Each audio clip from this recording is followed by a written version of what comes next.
नमस्कार मित्रांनो, स्वागत आहे तुमचं आपल्या चॅनलवर. जर तुम्ही आज पहिल्यांदा आपल्या चॅनलला आलेला आहात, तर प्लीज आपल्या चॅनलला सबस्क्राईब करा. आपल्या चॅनलवर खूप इंटरेस्टिंग गोष्टी तुम्हाला माहिती मिळतील.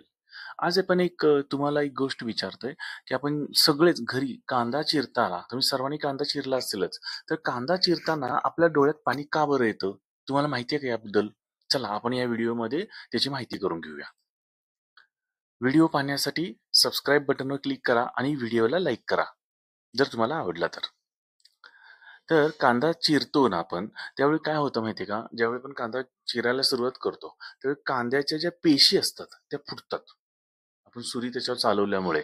आणि मग त्यातून काय होतं, की सल्फरयुक्त वायू बाहेर पडतो. आता कुठला वायू आपल्याला दिसणार नाही.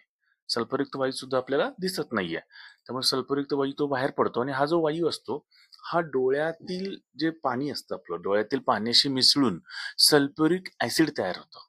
आणि हे जे ॲसिड असतं हे डोळ्यांना प्रचंड त्रास देतं.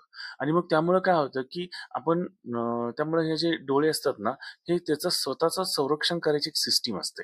आणि मग त्याच्यातून मग ते काय करतं, पाणी सोडायला सुरुवात करतं. आणि म्हणून आपल्या डोळ्यामध्ये पाणी येतं. खूप छान इंटरेस्टिंग गोष्ट होती ना? अशा प्रकारचे व्हिडिओ पाहण्यासाठी सबस्क्राईब बटनवर क्लिक करा आणि व्हिडिओला लाईक करा. Thank you.